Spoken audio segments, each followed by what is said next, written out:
And I was trying to explain to her why not to get into Bitcoins right now. And of course, there's a troll in there who's selling a service or part of some MLM scam that's showing her how much money he's making every day in Bitcoin, blah, blah, blah, blah, whatever. Okay, that's fine. I don't know if he's doing it or not. But anyway, back to this lady. Me and this lady started talking in private because, you just can't get anything done in these groups with the trolls. And then she brought up a point that I think I have heard before, and I had to kind of break it down for her. And I think other people probably are going to get stuck here. So she said that she read somewhere that Bitcoin was eventually going to be the reserve currency of the world. And I told her, LOL, no, that's not going to happen. And of course, I couldn't give her a full explanation on Facebook Messenger. Here's why Bitcoin is not going to be the reserve currency. Let me rephrase that. Hold on. Before I say that, I just realized the flaw in that statement. Bitcoin could become the reserve currency. Well, actually, okay, there's two scenarios. My mind's everywhere today. There's two scenarios. One, Bitcoin does become the reserve currency, which could happen. Or two, it doesn't. Now, I personally don't think it will. I don't think it will. And I'll give reasons why it's not going to become the reserve currency. But we'll just do devil's advocate first and say that Bitcoin does become the reserve currency. What's going to end up happening if it does become the reserve currency is that some big company is going to magically patent part of the blockchain, or some facilitating app will be needed for the blockchain. There's going to be some type of tomfoolery around Bitcoin if it becomes a reserve currency. The same way there's manipulation with the dollar as a reserve currency. If Bitcoin becomes a reserve currency, it'll be just as worthless and corrupt as your dollar eventually.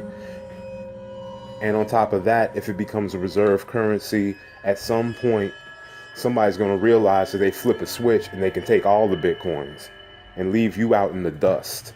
That's what's going to happen if Bitcoin becomes a reserve currency. No, you don't want that. Your kids, your grandkids, and your great-grandkids surely don't want Bitcoin to become the reserve currency. It's no different than money. It's based on nothing. Just like I showed in my other video, when you buy Bitcoin, all you're buying is space. You're just reserving space on a blockchain. You're not buying anything of any tangible value.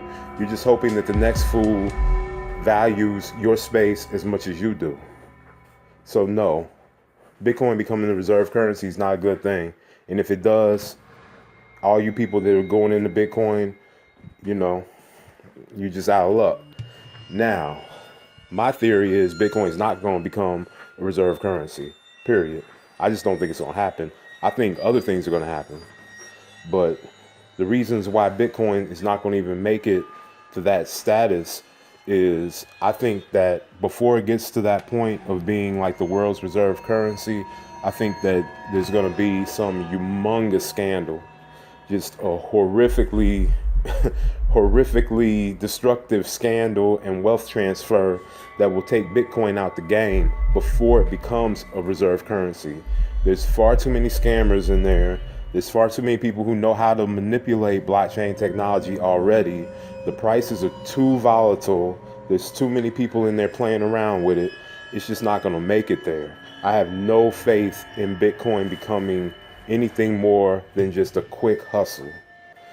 Like I told that lady yesterday, if you have a high tolerance for risk and you just want a quick come up, just like the dude in the group where he takes his money, he flips it real quick, that'll probably work.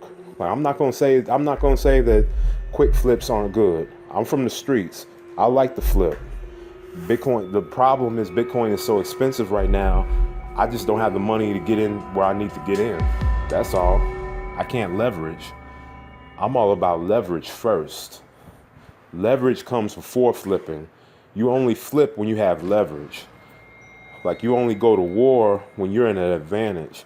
You only get into any type of conflict or any type of situation when you can be on top. Why would you get into a situation when you're at a disadvantage? Homeboy talking about he sinks in $2,000 a week. Okay, I barely make $2,000 a week. So how can I invest that? You know what I mean? He balling. He's up. I'm happy for him. He stay in Bitcoin long enough, he's gonna lose all of that. But that's not my problem. My problem is the fact that people like him are clouding the investment space because they're using words interchangeably. They use words like return on investment interchangeably with building wealth. Those are not the same. They're not apples and apples. And people who don't know as much and are not as savvy as me or this guy will just fall for anything. And right now, Bitcoin is the big thing. So they're falling for that. Now, the people who hear this message and it resonates with them, hopefully they'll hear silver. Yeah, I mean, I hope you hear silver. I hope you understand that there is a difference between tangible, real, generational wealth and space. If you can't understand that difference, go buy some Bitcoins because you're too stupid to buy silver.